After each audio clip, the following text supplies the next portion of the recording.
why now Nigerians, precisely the north region, will be on blackout? They claim that bandits invade the territory and vandalize. What's your take? What do you think? That shows in the insensitivity of the government. It also shows that there's a lie to the claim that they are fighting terrorism and banditry. If not, why would bandits go and take over a whole unit where that generates electricity? And for almost a month now, the federal government has been unable to send all its might there to weed out these very bandits or terrorists. We feel bad, as light no day. You cannot charge, you cannot communicate because of lack of light. Darkness, they boggled my shop just last 3 days because the light is not there. Everywhere is quiet. What of business? Business is down. We cannot sell. See my minerals, I cannot sell because it's not coal. What's the message? So we are begging the government, let us see what the citizens are suffering for. We elected them to come and work for us, not to suffer us. Please, we are begging them. Let them do something good to ease the problem of the masses. Thank you so much. Thank you. You are welcome. And then end this. And again, like I said, it shows that the government is insensitive. Because of this lack of power supply, pure water business is down. Both the manufacturers and the sellers are not doing business. People that are into hairdressing, barbing salon, people that are into kind of businesses that use light, they are out of business. So how can you tell me a sensitive government will just be talking? In short, the president has not even spoken about it. The minister for power supply, whosoever it is, has not said anything. So if you ask me, the government is very, very insensitive. The northerners are suffering. I am also a northerner. And I'm sure by 2027, it's going to tell on the presidency.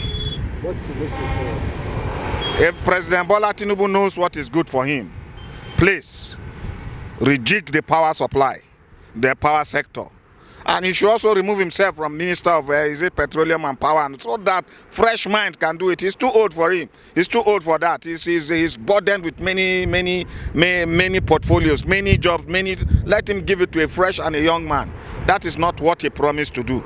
That's my message for him. He should remove the Minister for Power or whosoever is in charge of this power, and then put a fresh young man. And he also should give himself a break from this petroleum sector issue so that fresh minds, fresh ideas can come in, and then we'll have a breather. Thank you very much. No, the issue is, our government, if they know what to do, but they don't want to do it. Now, my take is this. Number one thing, are you guys want talking about? The Bible says if we know the truth and truth to make us free. Is it not true? Now, this is what they know, but they want to do it. Are you hearing me? If you get something wrongly, you are bound to fail. Whatever you're doing, except you go back to God. Are you hearing me? If not so, they are missed it completely from the beginning. Are you getting what I'm talking about? I'm not talking one bit, but I'm talking about the government entirely. They have missed it because if you get something wrongly, like I said at the initial time, you are bound to fail. But when you get something rightly, you do it right and then you see it yourself achieving something. I think to me they should do it faster because people are not really happy about what is happening now. Dark out everywhere. To even charge your phone now is even high. So please, they should try and help us, so that they can quickly and restore the light back. Thank you. Lord Dina, I used to use electronic machine to do my business. Now I cannot do my business again. Every time people used to complain, look at my client myself, I've not finished so for them. This issue of light myself is a big problem for us because it's not funny here. Especially people that are doing tailoring, as you can see now, she's using charcoal. On the north now, she's supposed to be using lights to do iron, but because of the lights, no lights, everybody's suffering. It's even people that are selling cold rooms. If, for example, I went to market yesterday, the man got about 100,000 loss for the ice fish, which is painful. Who will pay that? That is a loss, is the damage in the business. I'm also a business person, you understand? So we urge the government to help us to look into it and do something. Yesterday, 3 days ago, they asked us to disconnect everything in our house that they're going to bring lights. Up to now, we are still hoping to see lights. No lights. God will help us. Let's know your name, sir. Reverend Isaac Kayode Mobolaji. How do you feel over this prolonged blackout? It has been a difficult and terrible experience, particularly for the citizens of Kaduna. It has not been funny. We no water to pump, no fuel The fuel is costly rather. We can't afford it. There is no light. As a result of blackout, we have no access to borehole, which is the normal water that we experience in this community. It has been very hectic. As you see me now, I've been going around to fetch water from well. I and my son. That's what we have been doing. So it has been very, very difficult experience for us. They allege that bandits invaded the high tension and did some damage to it. What would you say about this? Well, I don't know about that, but I know we have government. We have people that are elected leaders in this country. We are not supposed to experience 24 hours blackout in a country like ours. 24 hours blackout. Talk less about days. The first the experience was national grid collapse, national grid collapse, national grid. Now, what are we experiencing, particularly in Kaduna? No light for more than 10 days now. We have been in blackout. The government of the nation should fix the problem because we have leaders. It's like we don't have leaders in this country. No matter the bandits, we have trained military men that we are proud of in this country. They should equip them and allow them to do their work. We are waiting for government to act. It has been painful as a leader of a church. My people are suffering. They have no food on their table. They have no water. Some of them don't take baths for days. So the government should come to our rescue. They should come to our aid. Enough is enough. It's not easy. It's not easy. Even running my business, I'm even spending from my own savings to run the business now just to meet up, but which is impossible. We are just trying. So what's the message for the government?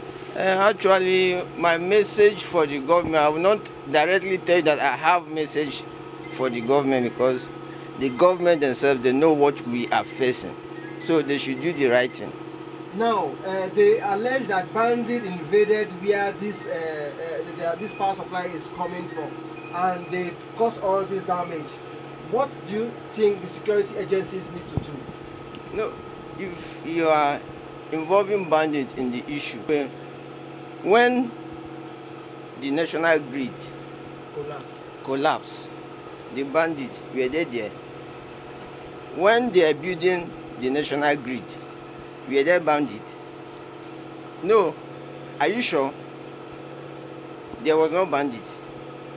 Then they should know how to fight the bandits and create solution to build up the national grid. Because, for example, now we cannot make use of our industrial, we cannot charge our phone, there's no cold water to drink, there's no way we can even use the fan and all these televisions. Not like this. The only way we can even iron is through making of charcoal. Now, government, as they say, they go give us time. See here.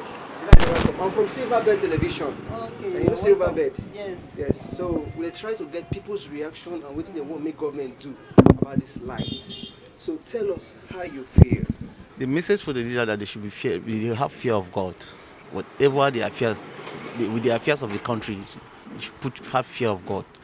Whatever things that come that are for the masses, they should release it to the masses. Government needs to do something about all these things that we are facing. Because it's true what we are getting, then we decided to pay the night bill and other things.